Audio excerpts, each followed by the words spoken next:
So S.T.A.L.K.E.R 2 on Steam Deck. First of all, thanks to Xbox for providing a code of Gamepass for PC, it's included. And well, I'm playing it on Windows because Gamepass is not available on SteamOS. And here we are in S.T.A.L.K.E.R 2. Let's go to the options, and right away, it's an Unreal Engine 5 game, a new game, everything on the absolute lowest settings. FSR on quality, I'm guessing this is FSR 2 or 3. Maybe I'm being a little bit optimistic with quality FSR. There's also XeSS, non-TAA, TSR, and for some reason when I choose FSR, sometimes the game gets all messed up when it comes to the UI, which is kind of weird. There's also FrameGen, which I don't think we should be using, at least not if we're getting anywhere close to, I don't know, 45 FPS. Low. Then yeah, we confirm the settings, 800p, 16:10, VSync on because on Windows we need it, and that's basically it.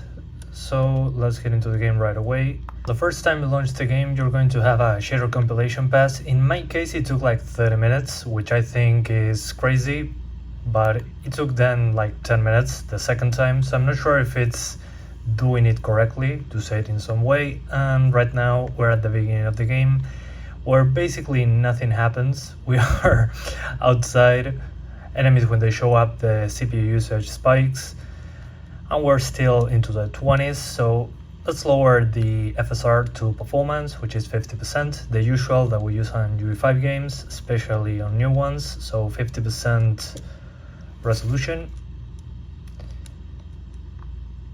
And now it looks way softer, but we're getting closer to 30, still not enough to maintain anywhere close 30 FPS, unfortunately, unless we look at the ground. But if we look at the ground, we're okay, I guess. So yeah, unfortunately, it's something like this. It uses all the RAM, obviously. But it was kind of to be expected. This game was made during a war, so very difficult circumstances, but at the same time it's on Game Pass, so it should be easy to access unless you have, well, a Steam Deck. You'll need Steam. Also, there's no audio because, well, the drivers for the Steam Deck OLED on Windows are not ready for the speakers, but since I'm on vacation I don't have a lot of resources around here. But just running around, as you can see, it's already just dropping into the 20s.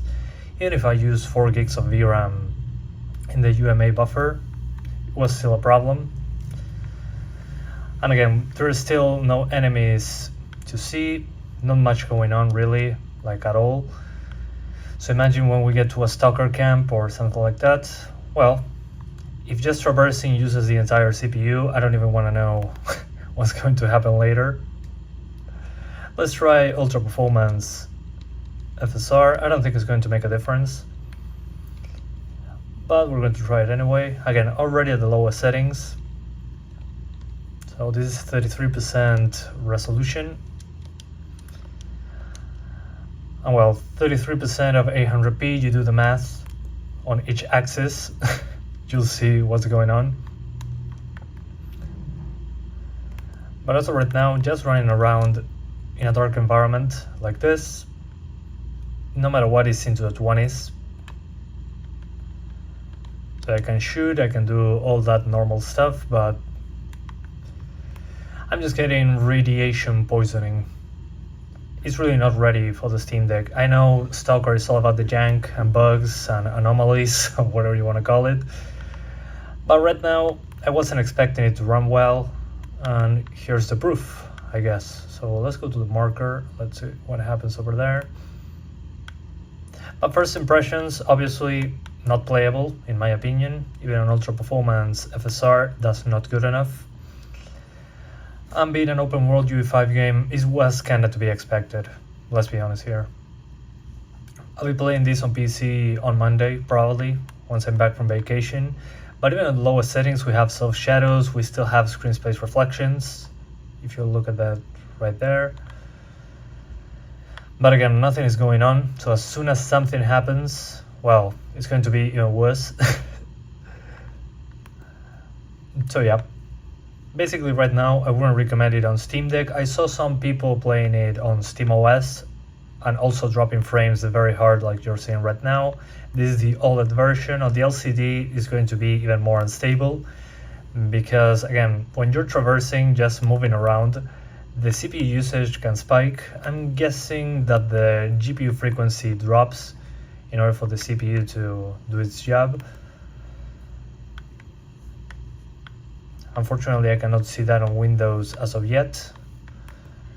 But usually, since this is a 15 watt TDP part on the APU, it shares those 15 watts with the CPU and GPU. So when the CPU is doing a lot of work, well, the GPU has less clocks to work with, hence worse performance. And that's a shame. But I'm guessing, all things considered, the game launches, which that's saying a lot, I guess. But as of right now, it's not ready for prime time. I don't think it's going to be ever playable on Steam Deck. Hopefully I'm wrong.